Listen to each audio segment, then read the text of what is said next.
All right. Hello, everyone. Happy Monday. Welcome to today's weekly check-in with myself, Greta Wall. I'm your host, and I'm joined today by Derrick Oldensmith. Derrick is a professional trader with T3 Trading Group and the leader of T3 Live's ProDesk virtual trading floor. Happy Monday, Derrick. How's it going today? Happy Monday. It's going well. P&L is green, so can't complain. We've had some good trades out there. The China move has been crazy. We've been on both sides of it. So the market itself's a little bit choppy, but there's been some opportunities today. So far, so good. Absolutely no complaints on my end. All right, good. All right, let's take a look at real quick. This is a look at the positions that Derrick is currently holding. As again, he is a professional trader with T3 Trading Group. So you should put these disclosures out there. So he's currently long, short, and flat. So what he's been trading this morning, even if he's gotten flat those positions. All right, Derrick, we're talking about jobs this week, but also the end of Q3, the end of September, and what you can expect possibly for October.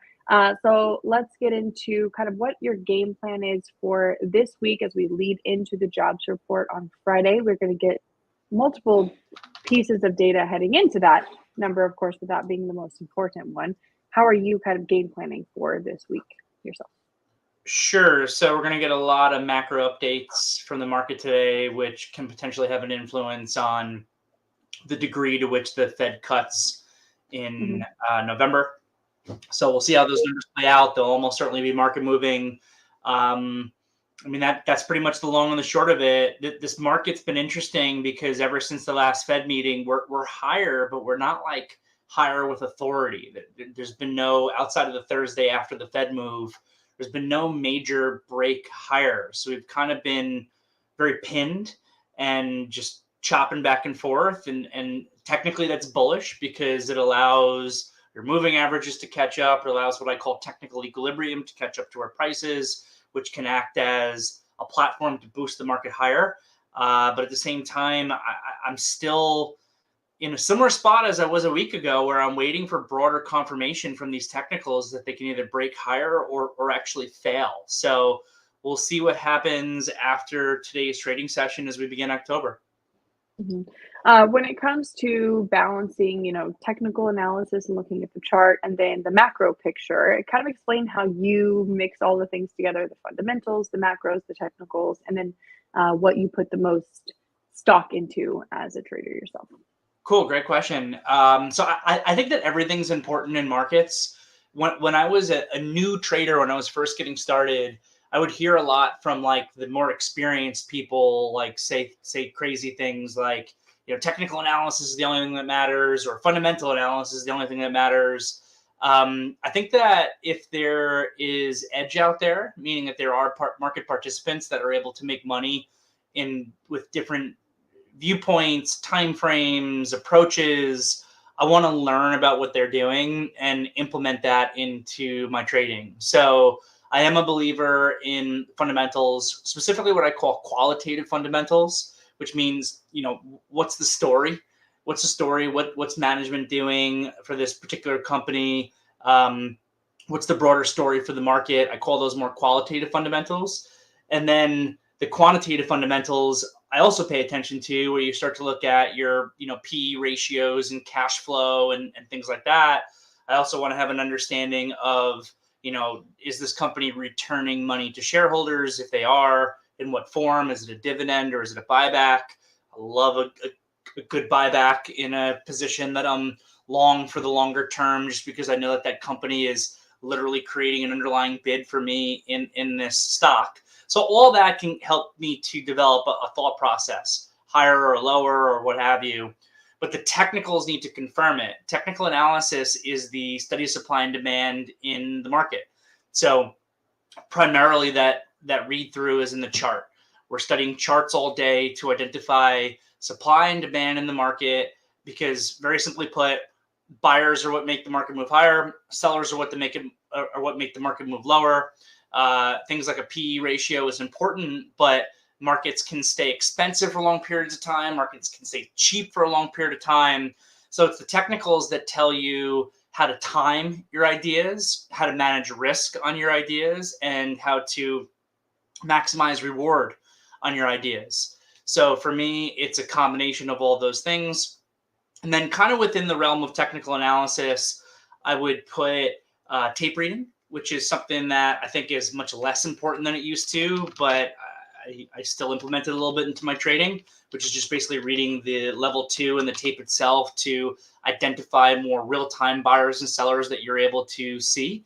And another thing that I've really been implementing a lot more into my trading over the course of the last couple of years, which helps with both sides. It helps with giving me a bigger picture viewpoint of the market, but also a little bit with the execution, is just broadly what I refer to as, market dynamics. And this is an understanding of market maker positioning, systematic fund buying and selling positioning, what they may be forced to do in certain market environments, and recognizing that those big players who are, buying back and forth millions, billions dollars worth of stock over time, obviously have huge impacts on how the market itself trades. And I want to have an understanding of what they're most likely to do in any given situation. So for me, it's really combining all of that into strategies that I then define into game plans that I can execute in the market for hopefully consistent return. When it comes to, this is September 30th. So it's the last day of September. So my brain, the last day of September. So tomorrow's October 1, but it's also the last day of Q3. And we start off the fourth quarter not next week, tomorrow.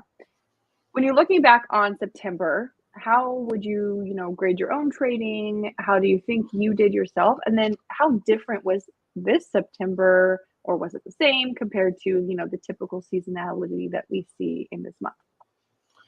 Sure. I like the question. So I missed the very beginning of September, the first couple weeks because I was on vacation. I came back the week of the Fed, and I still to this day, from the day I came back through now, from a bigger picture perspective, feel much more uncertain about the market. So before I went on that vacation, I was in 30 swing positions, something like that. Had a lot of exposure on both sides of the market. I was trading those swing positions day after day very rapidly. I decided to close out a lot of stuff. And when I came back, I didn't just jump right back into a ton of positions. Right now, as we're chatting, I'm in 12 positions. I think I had about 12 positions overnight last night as well. So I've been staying in kind of like a 9 to 13 swings right now, which is pretty light compared to how I've been while I've been waiting for more clarity from the market. But I actually feel like I've traded very, very well since I've got back. I've been doing a lot more pure day trading, like singles and doubles, pure day trading these last couple of weeks, just because I'm trying to create cash flow for myself as I wait for the market to give me further signals, bigger picture.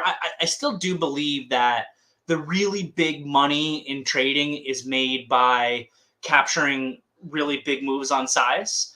And inherently, those really big moves will mean almost always that it has to be more than a day trade, unless you're trading, one of those crazy in play stocks that might go 100% in a day. We see that every once in a while. But, for the names that I tend to trade, which is a lot of those Mag 7 names, it's the indexes themselves, maybe some smaller growth stocks, but those names are not going to be moving, 100% in a day. So for those bigger moves on those names, even like NVIDIA, which I think is like one of the leading, I know it's one of the leading stocks of the year. Even NVIDIA's move, which is incredible, it didn't break out in the beginning of 2024 from 50, which at that time I think was $500, to $970 to almost $1,000 in 2 days. This was a 2 month and 2 week trade or so if you caught that entire move. So I still think that the really big money in trading comes from capturing big moves on size, and then that inherently means having to hold them for multiple periods of weeks or months or whatever. With that said, when you're in a period of time when you feel a little bit more uncertain about the market, you probably shouldn't have big positions on for a move that you don't have conviction on. So that's kind of been my thought process. I've been in wait and see mode with this market to give me more clarity. We've been holding in really well, but honestly, I still don't fully trust it for several reasons. And then I've been day trading more, like just pure in and out types of trades that I'm not planning on keeping overnight. And I've actually been trading really well with that stuff. I think today I traded 3, 6, 7, 8, 9. I don't know. I traded like 11 stocks, and some of them were multiple trades of just kind of quicker day trades for cash flow, where I'm really, timing that technical analysis a little bit better on the small time frame. And it's been paying me really well. So it's been good to see that I can do that shift. I mean, JD is an example. I've been swinging JD long. I've had a price target on this thing of $41. I've been in it for the entirety of this move. I've been in it for months. It gapped up to above my big picture target this morning. I fully liquidated that position early on in the day. And then at a certain point here, when it looked like I was going to be able to get a technical breakdown for momentum, I said, you know what, I'm gonna short this for a day trade. And that worked out really well. And then I took like a secondary trade when it retraced to this $42 area. And then that trade worked out really well. Same thing with Alibaba, traded this to the downside a couple of times. Apple's super strong, but I was able to scalp Apple to the short side, made some money on the first trade, lost a little bit of money on the second trade. Some heavier Tesla short scalps in here as well that were able to pay me some money. And then some other ones that, I'm stopping myself out quick because I'm wrong. I tried to be long Neo real quick. I stopped myself out real quick, and then it actually worked a little bit without me, but it's fine. I'm kind of keeping the risk tighter. This SMCI, I shorted it, covered a little bit, got stopped out at the new high. This is actually my more frustrating one of the day. I tried to reshort this. I had an offer out at 437 spot 99. The high of the day is 437.98. Didn't get filled, and then it worked without me. But I'm fine with that. Keeping the risk really tight on some of these day trades and getting paid big picture over the course of putting on whatever it is, 12, 15 day trades in a given day. And maybe only a few of them are actually paying me really well. A lot of them are break even. And then others, just stop me out for a small, quick loss, and I move on with it. So it's a little bit of a different approach from the way that I kind of normally am trading. And it's working out pretty well. When it comes to October starting tomorrow and the start of Q4, kind of what are with the current market setup and where things are, what's your expectation for October? And then if you were going to kind of expand upon further into the fourth quarter, we have an election coming in November. I think that throws a different wrench into a typical Q4. So what are you kind of looking at? Sure. So this October period has me a little bit nervous. This period coming into the election has me a little bit nervous. And it's been one of the things of my more qualitative fundamental thought process, which has kept me from getting heavier again to the long side. And in some regards, maybe it's cost me a little bit of profit to the long side, but I'm fine with it. Every single time I've traded an election period, a presidential election period in my entire career, the pattern's been the same. They've sold off into the election and bought it up after the election. So there's a lot of uncertainty out there, and I'm just trying to be patient over the course of this month of October. I don't like the idea of heavily buying things right now in case the market decides it wants to go a little bit risk off. Now, where the market thus far has proven me wrong, because I actually thought that sell-off would have began already, maybe partially it hasn't just because of the Fed cut.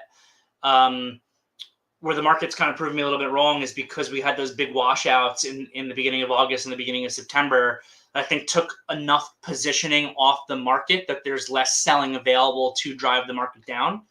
One of the things that we like to really pay attention to, and in a big bull run, it can become like a yellow flag to me. This goes back to market dynamics, is just how are funds positioned in the market. And, from what I've seen, the big hedge funds, they're not all in. They got washed out on a lot of risk in the August and September pullback.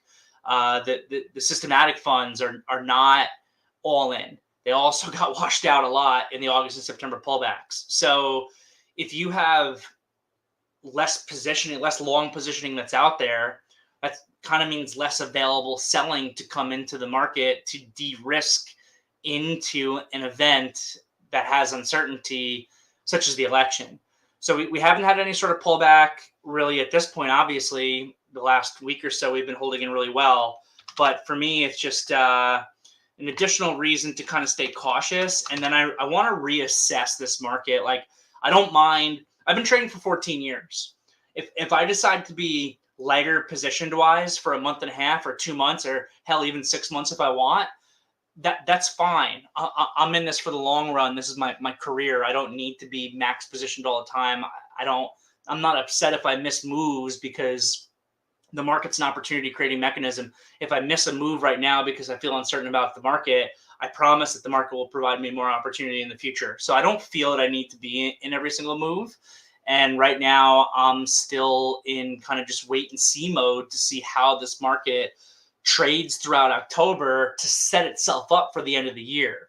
In a lot of ways, I think if I can get a bigger pullback over the course of the month of October, that actually might set up a really big ramp up in the November to December period where I can make more money. I learned a long time ago from a trader that was more experienced than me, and then it's something that I've started to really notice with my own career is I think a lot of the best traders will tell you that they make the majority of their money in like 3 months out of a 12-month year. And I remember it last year in 2023, that was certainly the case for me. I made the majority of my money that I made in all of 23 in the last 2 months, in that November, December period when we washed out at the end of October and then had that really big into the year rally.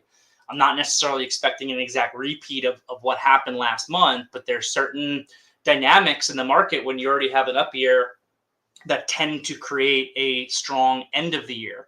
So that's the biggest thing for me. A lot of uncertainty over the course of this month of October. I want to stay nimble. I want to stay on both sides of the market. I've got short swings on that have been paying me. I've got some long swings on that have been paying me. I'm day trading to try to put some cash flow in my pocket. And I'm kind of planning for the moment, unless something major changes from a technical perspective, to continue to do that really through October, and then see how things are set up for what might be a bigger trade into the end of the year.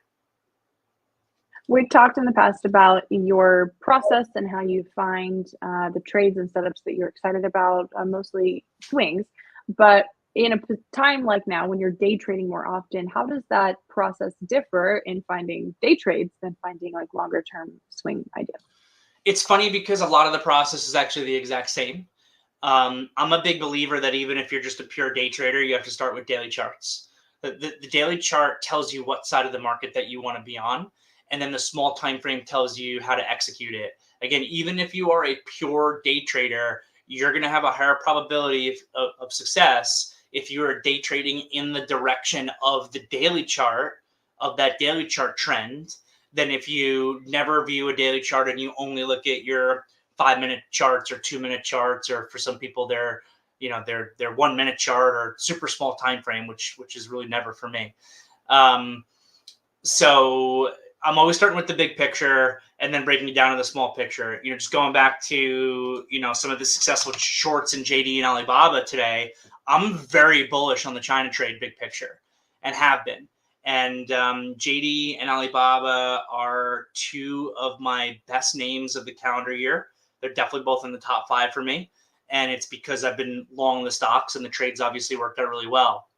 But now coming into today, I'm looking at JD with like a 5% or so gap up this morning.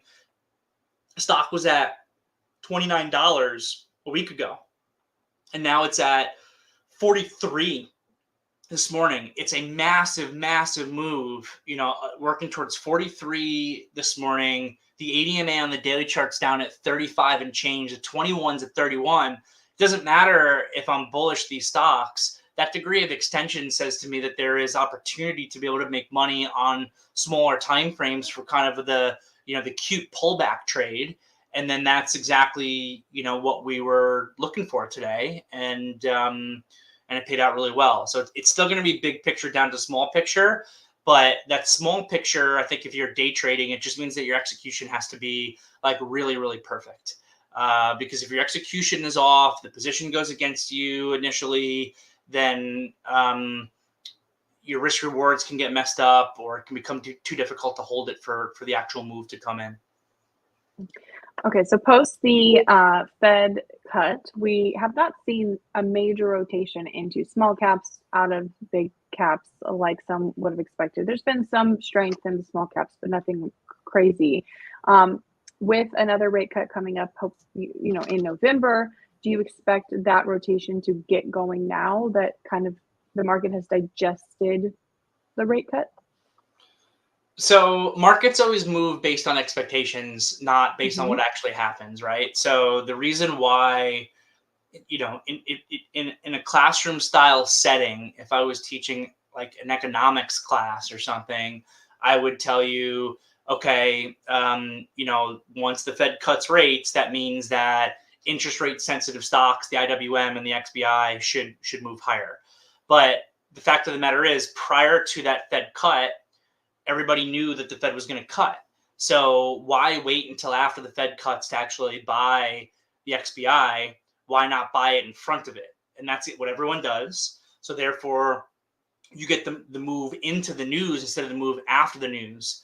And in fact, what sometimes happens is that the move into the news overshoots because everyone is looking for the exact same thing. They buy it up beyond where the stocks really should go, for example, on those cuts. So I think that's why if you look ever since the Fed actually cut, interest rates have gone up. Ever since the Fed has cut, interest rates have gone up. So therefore, the IWM hasn't traded great. XBI hasn't traded great. So basically those interest rate sensitive parts of the market just aren't trading well. Now, the same thing happens on a go forward basis. The market already knows that we're going to be cutting again this year. So they're pricing that into the IWM. The interesting part is that there is uncertainty around how fast those cuts will be. So that's what makes the economic numbers that we're going to have this week important, because the economic numbers this week will provide slightly increased certainty over time to market participants that we're going to get a 50 basis point cut versus a 25 basis point cut. And then as soon as the market starts to get a little bit more confidence on what that November move will look like, then they're instantly moving the equity market based on those adjustments. So I don't know. I've been trying to be bullish on the rotation trade. I've been trying to be bullish on the IWM and those interest rate sensitive stocks, because the bottom line is, as much as the market does front run things, at the end of the day, it still circles back to the impact of lower interest rates on the earnings and the earnings growth of these companies, which then becomes a little bit longer time frame. So I like the idea of continuing to keep an eye on these IWM names. And in the same breath, I've been looking to see if we can get some rotation out of some degree of this tech trade. But that has to happen soon. I think that once you start getting into November, if there hasn't been a big pullback in Mag 7, it becomes much more difficult to do that, just because if for no other reason, the concentration of buybacks in these Mag 7 companies. I mean, that Apple buyback's $110 billion.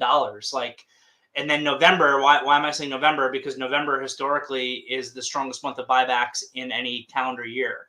So do you really want to be trying to short Apple and fight Apple to the short side in November when they themselves are so heavily on the bid? And the answer still is maybe.